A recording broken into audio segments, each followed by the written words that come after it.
दो पार्ट करके डाला मैंने। मिस्र देश के ऊपर किसी अटैक कर, अगर मेरे देश में कोई अटैक करने आया और ये लोग उसके साथ जुड़ गए तो हमारी तो वाट लगेगी, हमारा देश तो बर्बाद हो जाएगा और ये लोग निकल भी जाएंगे हमारे हाथ से। तो हम इनको क्या करेंगे, हम इनको सताव देंगे, इनको सताएंगे हम। अब ये कहाँ लिखा है वचन में देखो,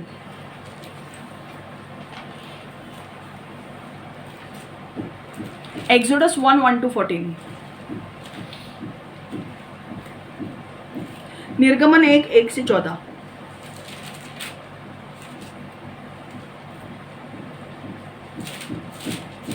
निर्गम 1:1-14। These are the names of the sons of Israel। मैं हमेशा बोलती हूँ ना, याकूब जेकब के कितने बच्चे हैं, अब बच्चों के नाम लिखे वो अब सुनो। These are the names of the sons of Israel who went to Egypt with Jacob, each with his family। Reuben के भी बच्चे थे, वो लोग 13 लोग नहीं गए, बच्चों के साथ ही गए थे। सॉरी मैं गलती कर गई, बच्चों के साथ गए थे। ईच विथ हिज फैमिली लिखा है, मतलब रूबेन के जो 12 बच्चे थे उनकी शादी हो चुकी थी और वो अपने बच्चों के साथ वहाँ पे गए थे। आई थिंक 70 पीपल, 70 लोग वहाँ पे गए थे, 70 लोग। ठीक है, अब हम पढ़ेंगे, चलो fast.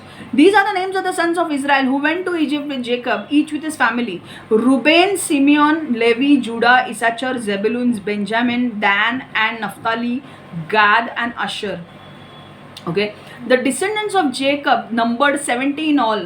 Joseph was already in Egypt. तो कितने लोग यहाँ से गए थे? 70 लोग। और उन 70 लोग जब निकले तो अप्रोक्सीमेटली 20 लाख लोग बन चुके थे। मतलब समझा कितनी संख्या में बढ़ गए वो, कितना ब्लेस किया परमेश्वर ने उनको, है ना। Now Joseph and all his brothers and all that generation, now Joseph and all his brothers and all that generation died, but the Israelites were exceedingly fruitful. They multiplied greatly, increased in numbers, and became so numerous that the land was filled with them.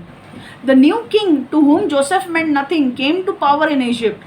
Look, he said to his people, the Israelites have become far too numerous for us. Come, we must deal shrewdly with them, or they will become even more numerous. And if war breaks out, we'll join our enemies, fight against us, and leave the country. So they put the slave masters over them to oppress them with forced labor, and they built Pithom and Ramesses as store cities for Pharaoh. But more they were oppressed, the more they multiplied and spread. So the Egyptians came to dread the Israelites and worked them ruthlessly. They made their lives bitter with harsh labor in brick and mortar and with all kinds of work in the fields. In all their harsh labor, Egyptians worked them ruthlessly. निर्गम 1:14। याकूब इस्रायल आपली मुले व त्यांचे कुटुंबे त्यांच्या बरोबर मिस्रला गेले। इस्रायलची मिस्रला गेलेली मुले ही Ruben, शिमोन, levy, यहुदा, इसाकर, जबुलून, बेन्यामीन, दान, नफ्ताली, गाद व आशेर। त्याचा वंशज हे एकूण 70 जण होते। त्याच्या 12 मुलांपैकी योसेफ हा अगोदरच मिश्रमध्ये होता। काही काळानंतर योसेफ त्याचे भाऊ व त्याची पिढीतील सर्व लोक मरण पावले। परंतु इस्रायल लोकांना पुष्कळ मुले झाली आणि त्यांची संख्या वाढत गेली। ते लोक महाप्रबळ झाले आणि सर्व मिस्र देश त्यांनी भरून गेला। नंतर मिस्र देशावर नवीन राजा राज करू लागला। योसेफ व त्याची कर्तबगिरी याची त्याला माहिती नव्हती। तो आपल्या लोकांना म्हणाला, या इस्रायल लोकांकडे पहा, देशात ते फार झाले आहेत आणि ते आपल्यापेक्षा संख्येने अधिक आहेत व शक्तिमानही झाले आहेत। त्यांची वाढ थांबवावी म्हणून आपण काहीतरी उपाय योजना केलीच पाहिजे। जर एखादा युद्धाचा प्रसंग आला तर हे इस्रायल लोक आपल्या शत्रूला जाऊन मिळतील आणि मग ते आपला पराभव करून आपणापासून निसटून जातील, हमें छोड़ के चले जाएंगे। तेव्हा इस्रायल लोकांस त्रास देऊन त्यांचे जीवन कष्टमय व कठीण करावयाचे असे मिस्रचे लोकांनी ठरवले। म्हणून त्यांनी गुलामाकडून बिगार कामे करून घेण्यासाठी जसे मुकादम नेमतात तसे इस्रायल लोकांवर मुकादम नेमले। टास्क मास्टर्स इस्रायल के ऊपर लोगों को रखा की इनके यहाँ से काम करके लो. त्या मुकादमानी राजकरिता पिथोम व रामासीस हे 2 शहरे जबरदस्तीने इस्रायल लोकांकडून बांधून घेतली. समझ में आ रहा है? 2 शहर बना के लिए. राजाने या 2 शहरांचे धान्य व इतर वस्तू साठवून ठेवण्यासाठी उपयोग केला. मिस्र वसियांनी इस्रायल लोकांवर अधिक कठीण व कष्टाची कामं लादली. परंतु जसे जसे ते त्यांच्यावर अधिक कष्टाची कामं लादू लागले तसेच इस्रायल लोक अधिक संख्याने वाढत गेले व अधिक पसरले. आणि मग मिस्रवासियांना त्यांचा अधिकच भीती वाटू लागली. त्यांची अधिकच भीती वाटू लागली म्हणून त्याने त्यांच्यावर अधिक कष्टाची कामं लादली. हालेलुया. आपके ऊपर जो काम आ रहा है ना, प्रेशर आ रहा है ना, वो आपके घर वाले इसलिए नहीं दे रहे क्योंकि आप उनके दुश्मन हो. उनके यहाँ से शैतान को आपसे डर लग रहा है, इसीलिए शैतान उनके अंदर आकर आपके ऊपर प्रेशर ला रहा है. समझ में आ रहा है? जब आप प्रेशर से जा रहे हो, आप क्यों प्रेशर से जा रहे हो समझ में आ रहा है? इसका मतलब आपका आशीष बहुत करीब है. जितना ज़्यादा प्रेशर उतना करीब आशीष. समझ में आ रहा है? म्हणून त्याने त्यांच्यावर अधिक कष्टाने कामं लादली. अशा प्रकारे मिसरवासियांना इस्रायलच्या लोकांचे जीवन फारच कठीण, काबड कष्टांचे व हाल अपेष्टांचे केले. त्यांनी त्यांना विटा बनवण्याची, घाण्याची तसेच शेताची व इतर अतिशय कठीण व कष्टाची कामे बळजबरीने करायला लावली. समझला? अब हिंदी में बढ़ रहे, सबके लिए बोलना पड़ता है. याकूब इस्राएल ने अपने पुत्र के साथ, ठंडी बसते हैं, याकूब बोर हो रहा है नहीं ना. याकूब इस्राएल ने अपने पुत्र के साथ मिस्र की यात्रा की थी और हर एक पुत्र के साथ उसका अपना परिवार था. इस्राएल के पुत्र के नाम हैं रूबेन, शिमोन, लेवी, यहूदा, इसाकर, जबुलून, बिन्यामीन, दान, नफ्ताली, गाद, अशेर. याकूब के अपने वंश में 70 लोग थे. उसके 12 पुत्र में एक यूसुफ पहले ही मिस्र में था. क्यों? क्योंकि उन्होंने बेच दिया था, है कि नहीं? यूसुफ को पहले ही बेच दिया ना मिस्र में, इसलिए एक कम था. बाद में यूसुफ, उसके भाई और उसकी पीढ़ी के सभी लोग मर गए. किंतु इज़राइल के लोग की बहुत संतानें थी और उनकी संख्या बढ़ती गई. ये लोग शक्तिशाली हो गए और इन्हें लोगों से मिस्र भर गया था. पूरा देश इनके लोगों से भर गया था. तब एक नया राजा मिस्र पर शासन करने लगा. यह व्यक्ति यूसुफ को नहीं जानता था. इस राजा ने अपने लोगों से कहा, इज़राइल के लोगों को देखो, इनकी संख्या अत्यधिक है और हम लोगों से अधिक शक्तिशाली है. हम लोगों को निश्चय ही उनके विरुद्ध योजना बनानी चाहिए. यदि हम लोग ऐसा नहीं करते तो हो सकता है कि कोई युद्ध छिड़े और इज़राइल के लोग हमारे शत्रुओं को साथ देने लगे. तब वे हम लोगों को हरा सकते हैं और हम लोग के हाथों से निकल सकते हैं. मिस्र के लोग इज़राइली के लोगों को जीवन कठिन बनाना चाहते थे, इसलिए उन्होंने इज़राइल के लोगों पर दास स्वामी नियुक्त किए. उन स्वामियों ने फिरौन के लिए पिथोम और रामासीस नगरों को बनाने के लिए इज़राइल लोगों को विवश किया. उन्होंने इन नगरों में अन्न तथा अन्य चीज़ें इकट्ठा की. मिस्र लोगों ने इज़राइल के लोगों को कठिन से कठिन काम करने को विवश किया. किंतु जितना अधिक काम करने के लिए इज़राइली लोगों को विवश किया गया, उनकी संख्या उतनी ही बढ़ती चली गई और मिस्री लोग इज़राइली लोगों से अत्यधिक भयभीत होते गए. इसलिए मिस्र के लोगों ने इज़राइली लोगों को और भी अधिक कठिन काम करने में विवश किया. मिस्र लोगों ने इज़राइली लोगों का जीवन दूभर कर दिया. ये आपका जीवन दूभर हो रहा है, परेशानी है, इसका मतलब शैतान देख रहा है आपका आशीष करीब है. हालेलुया. उन्होंने इज़राइली लोगों को ईंट गारा बनाने का बहुत कड़ा काम करने के लिए विवश किया. उन्होंने उन्हें खेतों में भी बहुत कड़ा काम करने को विवश किया. वे जो कुछ करते थे उन्हें कठिन परिश्रम के साथ करने को विवश किया. हालेलुया. अब इतना प्रॉब्लम होने लगा इनको, इतना प्रॉब्लम होने लगा इज़राइली लोगों को मिस्र देश में कि इतना प्रॉब्लम होने लगा इनको मिस्र देश में. इतनी कठिन परिस्थिति बार बार सता रहे. सुबह 9 बजे से बैठो, अपने ये एक्चुअल में होता था. कोई काम दो, सुबह 9 बजे से रात को 9 बजे तक काम करो. मतलब इतनी कड़ा परिश्रम करने के लिए दिया था. और वो रोते थे कि परमेश्वर हमें यहाँ से बाहर निकल, परमेश्वर हमें यहाँ से बाहर निकाल।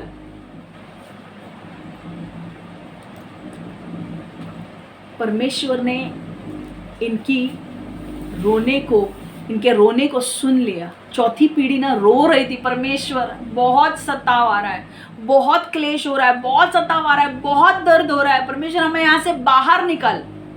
और आप भी बोल रहे होंगे ना, ऐसे ही आप भी बोल रहे हैं ना, परमेश्वर बहुत ज़्यादा सताव आ रहा है, इतने टाइम तक काम करना पड़ता है, घर पे 10 बजे, उसके बाद 12 बजे तक भांडी वंडी घासना, खाना, सोना, 5 बजे उठना, वापस जाना, बहुत क्लेश हो रहा है, बाहर निकाल।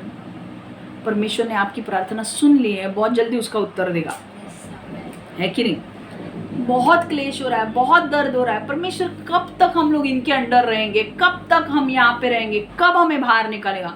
परमेश्वर ने इनके रोने को सुना और फिर परमेश्वर ने बोला, अब मैं मेरे बेटे को भेज रहा हूँ। यहाँ से हमारे हीरो की एंट्री होती है, बॉस पिक्चर में जैसे हीरो की एंट्री होती है, वहाँ से हमारे मूसा जो हमारा हीरो है उसकी एंट्री होती है।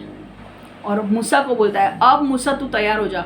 80 साल का होता है मूसा, 80 साल का। और मूसा को परमेश्वर कहता है, जा और फ़ारो राजा से बात करो। और मूसा को फ़ारो राजा के सारे नियम पता है। क्यों? क्योंकि मूसा का जन्म जब हुआ था तो ऐसे बोला था कि जितने भी 2 साल के नीचे बच्चे हैं ना, उनको मार डालो।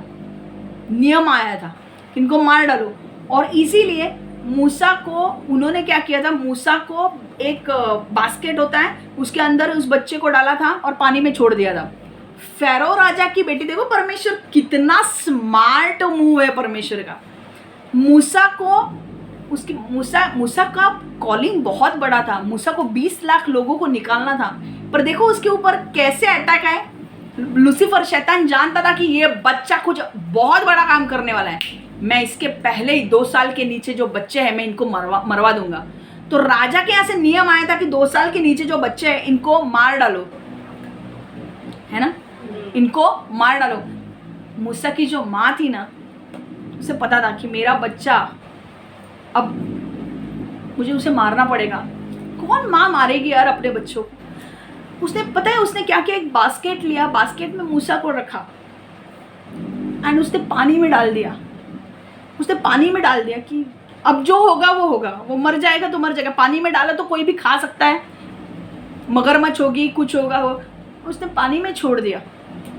देखो परमेश्वर कितना स्ट्रैटेजिक है अपने प्लान में। तुम्हें ये बाइबल जितना पढ़ोगे, बाइबल जितना समझोगे ना, उतना परमेश्वर की स्ट्रैटेजी समझेगी। परमेश्वर ने, उसके माँ ने वो बास्केट में उस बच्चे को डाल दिया और भेज दिया पानी में। उस वहां पे फ़ारो राजा की बेटी नहाने के लिए आई थी और वो बेटी ने वो बास्केट देखा कि अरे यार बास्केट में क्या है, बच्चा है। उसने बच्चे को अपने गोद में लिया और वहां पे मूसा की बहन थी, आई थिंक वो मिरियम थी। मैंने सिखाया था ना, मूसा की बहन मिरियम, वो थी वहां पे। और उसने दूर से, वो अपने भाई को देख रही है, भाई को बास्केट में डाला है और भाई जा रहा है, वो दूर से अपने भाई को देख रही है कि क्या होगा। और उससे पता चलता है कि फ़ारो जो है, उसके जो बेटी है, उसकी बेटी ने उसे ले लिया है। उसने उससे पूछा कि, तब वो जाके पूछती है कि आपको इसको दूध पिलाने के लिए कोई चाहिए क्या? कौन पूछता है? मिरियम, वो लड़की, क्योंकि वो मूसा की बहन है। उसे बुरा लगता है कि मेरे मूसा को क्या हो रहा है। और वो लड़की वो मूसा का नाम मूसा रखती है, मतलब ड्रॉन फ्रॉम वाटर, पानी से निकाला हुआ बच्चा, इसलिए उसका नाम मूसा है, अर्थ उसका वैसा है। और वो लड़की पूछती है कि आपको कोई इसको दूध पिलाने के लिए चाहिए क्या? और वो बोलती है हाँ, मेरे लिए अरेंज कर एक नर्स को कि दूध पिलाना है। और वो बोलते कि वापस मूसा के मम्मी को वो बच्चा मिलता है और वो उसको दूध पिलाती है। बाद में वो लड़का किसके पास जाता है? फ़िरौन राजा की बेटी के पास, ठीक है। तो पला बड़ा कहाँ? वो फ़ारो राजा के घर में पला बड़ा। तो वहाँ के नियम, तौर तरीके सब वो जानता था। 40 साल के बाद जब वो वहाँ से 40 साल के बाद कुछ दो लोग झगड़ा करते हैं, उसको उसको पता था कि वो इजरायली नहीं, वो इजरायली है, वो हिब्रू है, वो मिश्र नहीं है। दो लोग जब झगड़ा करते हैं तो उनको बचाने के लिए वो जाता है, और एक व्यक्ति को गुस्से में, दो लोग झगड़ा कर रहे हैं, एक हिब्रू झगड़ा कर रहे हैं, दो इजरायली झगड़ा कर रहे हैं, या हिब्रू मिश्र के लोग झगड़ा कर रहे हैं, और वो उन्हें बचाने के लिए जाता है, पर बचाते बचाते वो किसी को मार डालता है और वो उसे दफन करता है। और दफन करने के बाद उसे लगता है कि अरे कोई मुझे देख लेगा, इसीलिए अगर किसी ने देख लिया कि मैंने इजरायली व्यक्ति को बचाया और मिश्र व्यक्ति को मार डाला, तो मेरा फरो राजा मुझे मार डालेगा। इसलिए वो 40 साल की उम्र में वहां से भागता है, भाग के मिदियन में आता है। 40 साल, जब आप 40 साल के होते हैं ना, 40 ये नंबर बहुत इंपॉर्टेंट है बाइबल के हिसाब से, क्योंकि 40 साल में आपके कॉलिंग आपको मिलता है। कॉलिंग में आप उतरते हो, आपके कॉलिंग में। तो 40 साल में कहाँ निकल गया वो? मिदियन में निकल गया। वहाँ पे वो एक व्यक्ति के यहाँ पे रहने लगा, जो उसी के घर पे रहने लगा। उसके बेटी के साथ उसने शादी की, कुशी लड़की थी वो, इथियोपिया की थी वो लड़की, उसी के साथ शादी की। और वो 40 साल तक उसकी भेड़ बकरियों को संभालता था। मूसा 40 साल तक अपनी भेड़ बकरियों को लेकर जाता था, लेकर आता था, लेकर जाता था, लेकर आता था। और ये 40 साल तक, जैसे यूसुफ को 13-14 साल MBA का ट्रेनिंग जेल में दिया, परमेश्वर ने 40 साल मूसा को इतने लोगों को संभालने का काम कहाँ दिया? मिदियन देश में। वहां पे क्या लोग नहीं थे, भेड़ बकरियां थी। अब भेड़ बकरियों को रोज चराने लेकर जाना, चरा के लेकर आना। भेड़ बकरियां भी हमारे जैसे है ना, अगर सांप काटेगा तो देखना पड़ेगा, बिच्छू काटेगा तो देखना पड़ेगा, उनकी तबीयत को देखना पड़ेगा, उनको अगर कोई भटक रहा है तो ये वापस आ। तो ये क्या है? ट्रेनिंग। 40 साल तक मूसा उस ट्रेनिंग में था। और जब समय आ गया, देखो प्लान, देखो गॉड का, यहाँ पे इनके 400 साल खत्म हो रहे इजरायली लोगों के, और यहाँ पे मूसा का ट्रेनिंग खत्म हो रहा है। क्यों? क्योंकि बॉस ट्रेनिंग खत्म अब, और परमेश्वर उसे एक बार चराने के लिए जब वो जाता है तो वहाँ पे मूसा को परमेश्वर मिलता है, और वो बुलाता है 2 बार मूसा को, मूसा मूसा। मूसा पीछे मुड़ के देखता है, कुछ नहीं है। वहाँ पे झाड़ जल रहा है, पर झाड़ जल रहा है पर पत्ते जल नहीं रहे। तब परमेश्वर उसे बोलता है, जहाँ पर तू खड़ा है ना, वहाँ पर मैं हूँ, तेरे चप्पल को निकाल, वो पवित्र जगह है। और तब परमेश्वर बोलता है, अब मैं तुझे एक बुलाहट देने जा रहा हूँ। और वो बुलाहट क्या है? मेरे लोगों को छुड़ा। क्यों मूसा को ट्रेनिंग दिया गया? वो क्यों मूसा को बोला गया? क्योंकि मूसा फिरौन राजा के घर में 10-20 साल 30 साल रहा होगा, 40 साल वहाँ पे रहा होगा। उसको तौर तरीके पता थे फ़ारो राजा के, और अभी फ़ारो राजा के घर पे बड़ा होकर ही आज वो फ़ारो राजा से मिलकर उसको बोलने वाला था, मेरे लोगों को जाने दे। हालेलुया।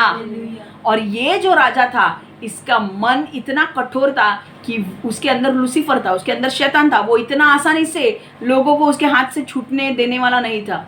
समझ में आ रहा था? अब यहाँ पे और एक हम वचन देखेंगे, एक्सोडस 6:1-9।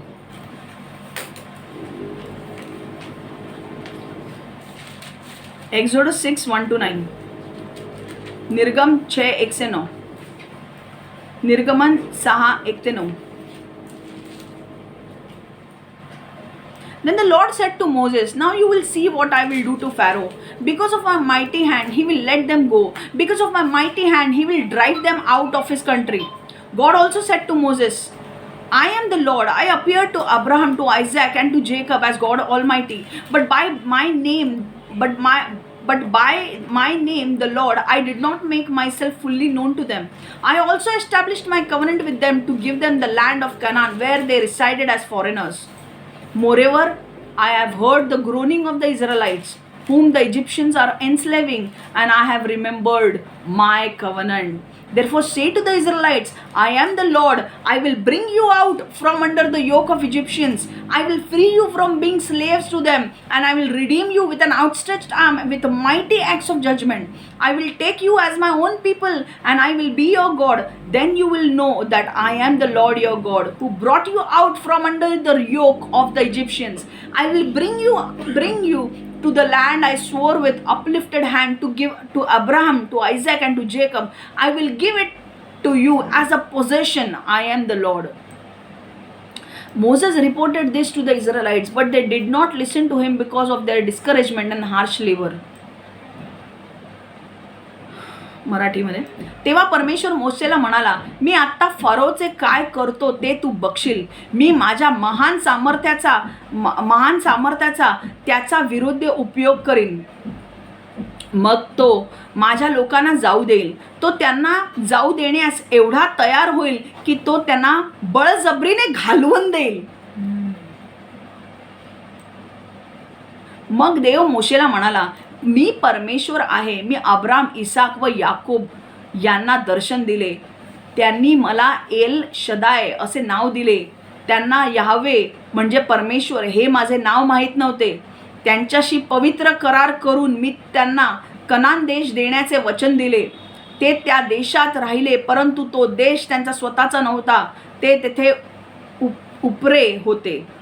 आता मला इस्रायल लोकांच्या त्रासविषयी, मिस्रमधील त्यांची गुलामगिरी विषयी समजले आहे आणि त्यांच्याशी केलेले पवित्र कराराची मला आठवण आहे. त्यांना करार केलेला ना अब्राहमला. काय अब्राहमला करार केला की तेरी चौथी पीढ़ी को मैं बाहर लेकर आऊँगा. सी कई बार ये जो लोग थे ना, मिस्र के लोग, इजरायली लोग जो मिस्र देश में थे ना, वो लोग इतने स्टिफ नेकेड लोग थे ना. स्टिफ नेकेड मतलब इनको कुछ पड़ी नहीं थी.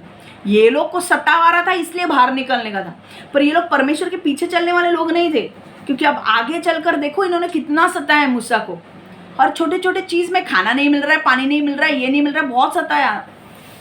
पर परमेश्वर ने अब्राहम के साथ जो वादा किया था ना, वो वादा परमेश्वर को पूरा करना था. देखो परमेश्वर के साथ जो लोग चलते हैं ना, उनके साथ जो परमेश्वर वादा करता है ना, भले ही वो वादा चौथी पीढ़ी के लिए है और चौथी पीढ़ी परमेश्वर का सुनती भी नहीं है, पर क्योंकि अब्राहम से वादा किया है ना, परमेश्वर इस वादे को पूरा करेगा. क्योंकि अब्राहम चला था. समझ में आ रहा है? तो जब तुम चलते हो ना, परमेश्वर तुम्हारे लिए, अगर मैं चल रही हूँ परमेश्वर के साथ और मैंने परमेश्वर से कुछ मांगा और परमेश्वर ने कहा कि हाँ ठीक है, इंडिया, भारत देश के ऊपर और बाकी के सारे देशों के ऊपर हमेशा मेरी छत्र छाया रहेगी, तो बाकी के लोग भले ही चल रहे नहीं चल रहे, बट फिर भी परमेश्वर की नज़र सभी देशों के ऊपर रहेगी. क्यों? क्योंकि मैं चल रही हूँ. इसलिए दाऊद चल रहा था, इसलिए परमेश्वर ने आदर करके उसके वंशावली को एक तो राजा रखा. समझ में आ रहा है? क्यों बाकी के लोगों को नहीं रखा? क्योंकि दाऊद परमेश्वर के हृदय के पीछे चलने वाला व्यक्ति था. परमेश्वर ने बोला ये आदमी है ना, ये बिक चुका है मेरे लिए, ये जो बोलेगा ना मैं उसको दूंगा. दाऊद ने बोला मेरे एक पीढ़ी का एक व्यक्ति तो एटलीस्ट राजा रहे इज़राइल के ऊपर. और परमेश्वर ने उसकी बात मानी. यरबोम और ये अलग हो गए, दो अलग अलग ये हो गए. 10 इज़राइल की पीढ़ियाँ अलग, ट्राइब अलग, और 2 लोग अलग, यहूदा और बेन्यामीन, और ये लोग अलग हो गए थे. पर दाऊद के वंशावली से हमेशा एक व्यक्ति राजा रहा. क्यों? क्योंकि दाऊद चलता था. समझ में आ रहा है? इम्पॉर्टेंट है. अगर आपकी पीढ़ियों को, आगे वाली पीढ़ियों को आपको आशीष देना है ना, आप परमेश्वर के पीछे चलो. आप जो मांगोगे ना, आपके आगे वाली पीढ़ी भी बेकार होगी ना अगर, तो भी परमेश्वर उनके ऊपर हाथ रखेगा, क्योंकि तुम परमेश्वर के साथ चले हो. ये लोग कुछ बहुत अच्छे लोग नहीं थे, इनको परेशानी हो रही थी इसलिए वो निकल रहे थे. बाद में जब जंगल में आने के बाद पानी और ये नहीं मिल रहा था ना, ये लोग मूसा का दिमाग खराब कर रहे थे. देखा ना, दातन और अबीराम, ये नहीं मिल रहा है, वो नहीं मिल रहा है, ये यहीं के लोग थे. समझ में आ रहा है क्या? सुनो, मला इस्रायलच्या लोकांना त्रासाविषयी, मिस्रमधील त्यांच्या गुलामगिरीविषयी समजले आहे आणि त्यांच्याशी केलेल्या पवित्र कराराची मला आठवण आहे. तेव्हा त्यांना सांग, मी म्हणतो, मी तुमचा परमेश्वर आहे. मी तुम्हास वाचवीन व तुम्हास स्वतंत्र करीन. तुम्ही मिस्रच्या लोकांचे गुलाम राहणार नाही. मी माझ्या महान सामर्थ्याचा उपयोग करून मिस्रच्या लोकांना भयंकर शिक्षा करीन व मग तुम्हाला सोडवीन. तुम्ही माझे लोक व्हाल व मी तुमचा देव होईन. मी तुमच्या देव परमेश्वर आहे आणि मी तुम्हाला मिस्रमधून सोडविले आहे हे तुम्हाला समजेल. मी अब्राम, इसाक व याकूब यांच्याशी मोठा करार करून त्यांना वचन दिले आहे की मी त्यांना एक विशेष देश देईन. तेव्हा त्या देशात मी तुम्हाला नेईन व तो देश तुम्हाला कायमचे वतन करून देईन. मी परमेश्वर आहे. तेव्हा मोशेने हे सर्व इस्रायली लोकांना सांगितले, परंतु लोकांना एवढे काम करावे लागत होते की त्यामुळे त्यांना मोशेचे म्हणणे ऐकावेस उत्सुकता नसे, म्हणून ते त्याचे ऐकेनात। इतना काम पड़ रहा था उनको कि मूसा क्या बोल रहा है, इनको लग रहा था कि जोकी बोल रहा है मूसा। मूसा आया, परमेश्वर ने क्या किया, मूसा को भेजा। बाद में क्या हुआ, ये लोग रोने लग गए। परमेश्वर ने मूसा को बोला, मूसा जाओ और फिरौन राजा से बात कर। पर मूसा फिरौन राजा से बात करने के पहले इजरायली लोगों के पास गया और उनको बोला कि परमेश्वर ने मुझे दर्शन दिया है कि मैं तुम्हें बाहर निकालूंगा। पर इनके ऊपर इतना काम पड़ता था, ये काम की वजह से इतने थके हुए थे कि वो लोग को मूसा की बात सुनने को इंटरेस्ट नहीं था। और वो बोल रहे थे कि क्या मूसा बोल रहा है, कौन, वो लोग विश्वास कर रहे थे कि परमेश्वर है, पर ये विश्वास नहीं था कि परमेश्वर हमें इस गुलामगिरी से छुड़ाएगा। कई बार हमें ये विश्वास होता है कि परमेश्वर है, पर कई बार हमारी स्थिति इतनी खराब होती है कि हमें ऐसा लगता है कि क्या हम सच में कभी इसमें से बाहर आएंगे। होता है कि नहीं, हमको पता है यीशु है, पर हमारी परिस्थिति इतनी खराब होती है कि हमको ऐसा लगता है कि भाई पता नहीं यार कब बाहर आएंगे, कौन सी डेट है, क्या है। पर जब 400 साल पूरे हो गए ना, परमेश्वर ने एक दिन भी कम नहीं, एक दिन ज़्यादा नहीं, परमेश्वर ने उनको बाहर निकाला। पर अब क्या हुआ, अब ओके, मैं हिंदी में पढ़ा नहीं है मैंने, लोग हिंदी के लोग बोल रहे हैं। निर्गम 6:1-9। तब यहोवा ने मूसा से कहा, अब तुम देखोगे कि फिरौन का मैं क्या करता हूँ। मैं अपनी महान शक्ति का उपयोग उसके विरुद्ध में करूँगा और वो मेरे लोगों को जाने देगा। वह उन्हें छोड़ने के लिए इतना अधिक आतुर होगा कि वह स्वयं उन्हें जाने के लिए विवश करेगा। पहले वो क्या कर रहा था, रोक रहा था, पर परमेश्वर ने बोला मैं इससे इतना धोऊंगा उसको कि वो खुद बोलेगा भाई निकल यहाँ से, निकल, मेरे को तेरे वजह से बहुत पड़ रही है, तुम निकल जाओ यहाँ से। समझ में आ रहा है। तब परमेश्वर ने मूसा से कहा, मैं यहोवा हूँ, मैं इब्राहिम, इसहाक और याकूब के सामने प्रकट हुआ था। उन्होंने मुझे एल शदाई, सर्वशक्तिमान परमेश्वर कहा। मैंने उनको यह नहीं बताया था कि मेरा नाम यहोवा परमेश्वर है। मैंने उनके साथ एक साक्षी पत्र बनाया। मैंने उनको कनान प्रदेश देने का वचन दिया। किसको, परमेश्वर अब्राहम, इसहाक और याकूब को बोला था कि मैं वो प्रदेश तुम्हारे बच्चों को दूंगा, कनान देश तुम्हारे बच्चों को दूंगा। वे उस प्रदेश में रहते थे, किंतु वो उनका अपना प्रदेश नहीं था। अब मैं इज़राइल के लोगों के कष्ट के बारे में जानता हूँ। मैं जानता हूँ कि वे मिस्र के दास है और मुझे अपने साक्षी पत्र याद है। साक्षी पत्र मतलब कवनेंट, मैंने जो वादा किया था मुझे याद है। देखो, परमेश्वर अपना वादा कभी नहीं भूलता है। एक व्यक्ति अपना वादा भूल जाएगा, ह्यूमन बींग्स, मनुष्य अपना वादा भूल जाएगा। अगर आपने किसी को वादा किया है आप भूल सकते हो वो वादा, पर परमेश्वर अपना वादा कभी नहीं भूलेगा। हालेलुया, वो कभी नहीं भूलेगा। He is not a man to lie. वो कोई मनुष्य नहीं है जो आपको बोलकर मुकर जाएगा। उसने जो वादा किया है वो किया है। वो बोलता है ना, मैं विश्वासु हूँ और मैं मेरे विश्वासुपन को डाल नहीं सकता क्योंकि वो मेरा कैरेक्टर है। मैं विश्वासुपन को छोड़ नहीं सकता क्योंकि वो मेरा चरित्र है। हालेलुया। तुम भी भले ही अविश्वासु बनो, पर मैं विश्वासु हूँ। समझ में आ रहा है। मैं जानता हूँ कि वे मिस्र के दास है और मुझे अपना साक्षी पत्र याद है। इसलिए इज़राइल के लोगों से कहो कि मैं उनसे कहता हूँ कि मैं यहोवा हूँ। मैं तुम लोगों की रक्षा करूँगा, मैं तुम लोगों को स्वतंत्र करूँगा। तुम लोग मिस्रियों के दास नहीं रहोगे। You will not be the servant of Lucifer.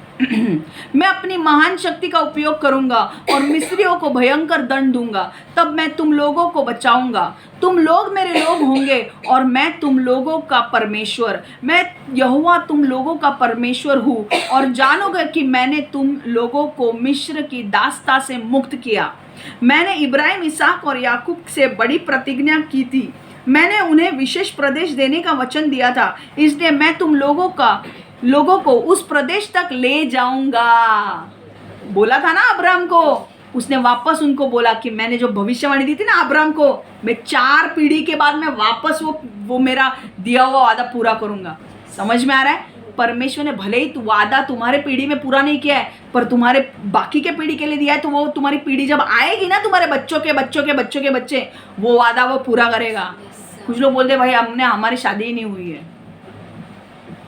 शादी क्या, शादी होगी, बच्चे भी होंगे, और तुम्हारी चौथी पीढ़ी को जो बच्चे प्रॉमिस किया है ना वो पूरा होगा। मैंने इब्राहिम, इसहाक और याकूब की बड़ी प्रतिज्ञा की थी। मैंने उन्हें विशेष प्रदेश देने का वचन दिया था, इसलिए मैं तुम लोगों को उस प्रदेश तक ले जाऊंगा। मैं वह प्रदेश तुम लोगों को दूंगा, वो तुम लोगों का होगा। मैं यहोवा हूँ। इसलिए मूसा ने यह बात इज़राइल के लोगों को बताई, किंतु लोग इतना कठिन श्रम कर रहे थे कि वे मूसा के प्रति धीरज ना रख सके। उन्होंने उसकी बात नहीं सुनी। समझ में आ रहा है? ये लोग बोल रहे हैं यार इतना काम पड़ रहा है, किधर तू बोल रहा है हमको निकालेगा निकालेगा। मूसा बोल रहा है तुम पागल हो क्या, मैं इधर फालतू में आया हूँ इधर ट्रेनिंग लेके। पर उनको कुछ पड़ी नहीं थी।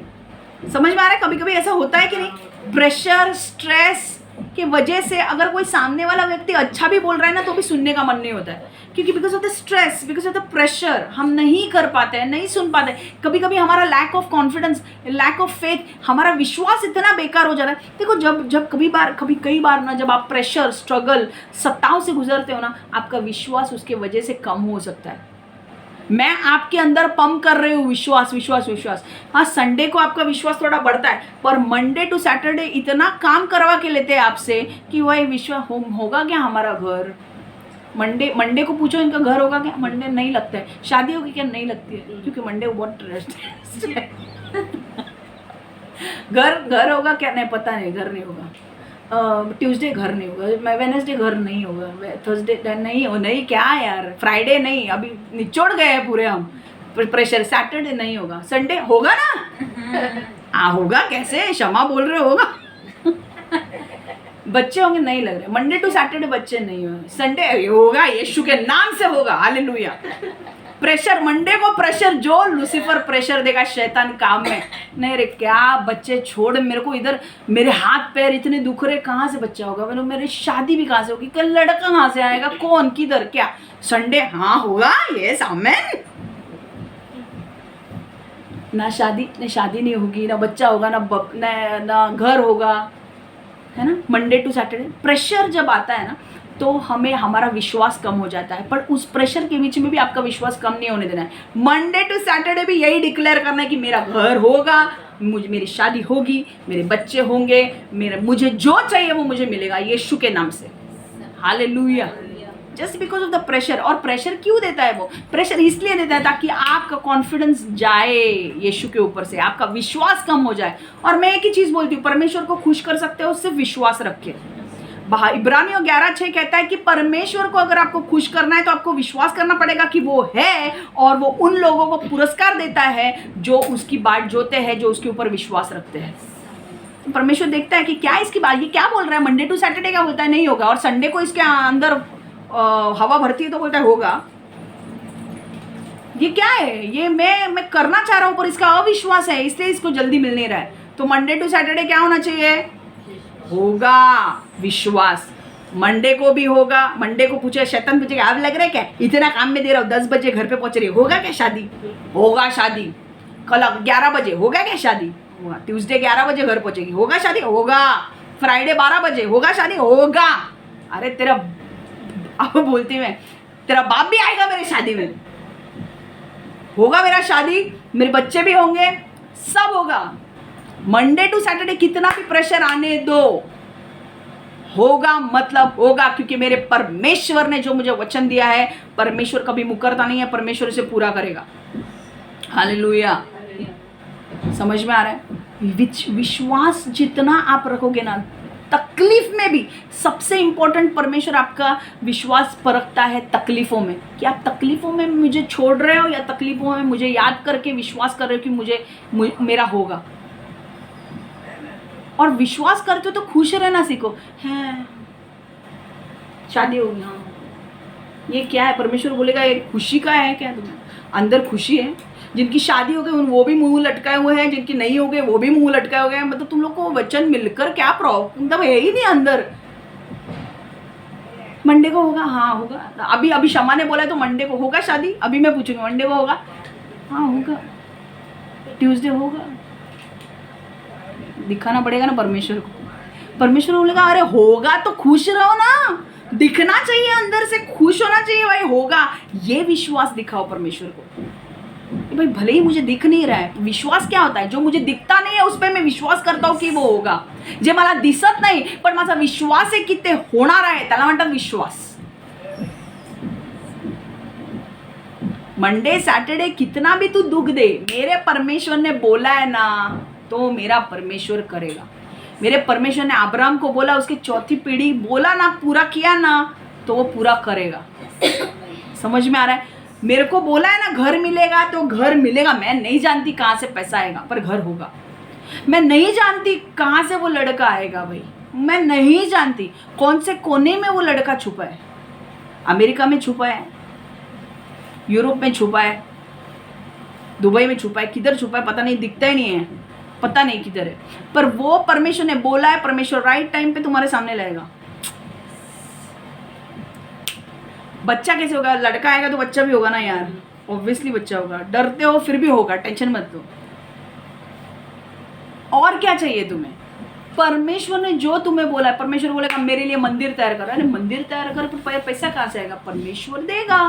परमेश्वर ने बोला है, परमेश्वर देगा. कहाँ से आएगा मुझे नहीं पता, पर परमेश्वर ने बोला है घर लेने के लिए, पर पैसा नहीं है घर लेने के लिए. और मुझे तो 1 BHK चाहिए, मुझे तो 2 BHK चाहिए, पर पैसा नहीं है. पर परमेश्वर तूने बोला है ना मुझे 2 BHK, तो परमेश्वर 2 BHK देगा. हालेलुया. परमेश्वर ने बोला है ना गाड़ी देगा तो गाड़ी देगा. और गाड़ी ऐसी वैसी नहीं है, एकदम टॉप क्लास. कौन सी चाहिए? Mercedes Benz. आपने बहुत पहचाने तू.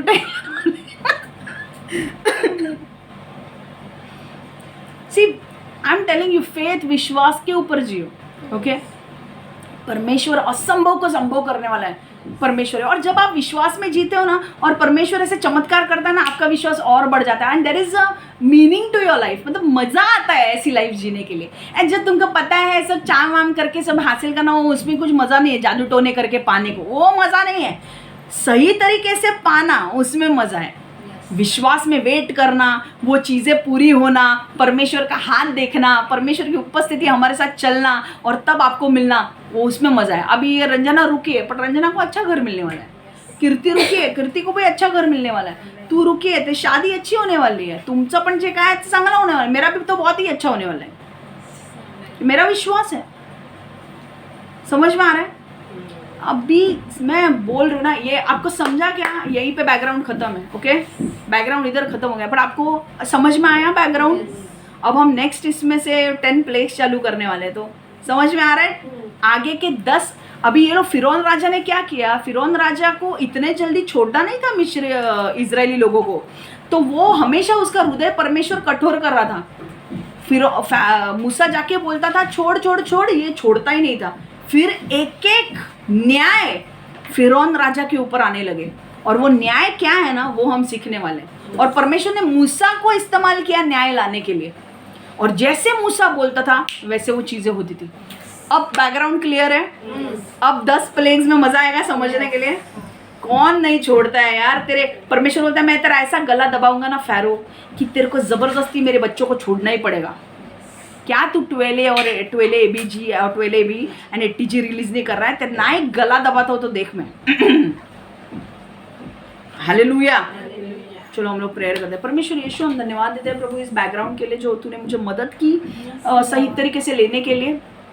परमेश्वर इन्हें ये बैकग्राउंड याद रखने के लिए मदद कर प्रभु. इन्हें अनुग्रह दे और इस बैकग्राउंड से जो भी इन्होंने सीखा है परमेश्वर इनको अपने लाइफ में इम्प्लीमेंट करने के लिए मदद कर प्रभु. परमेश्वर हमें बैकग्राउंड हमने सीखी, अब आगे से हम नया वचन को शुरुआत करने वाले हैं. परमेश्वर मुझे भी अनुग्रह दे कि मैं सही तरीके से वचन ला सकूं.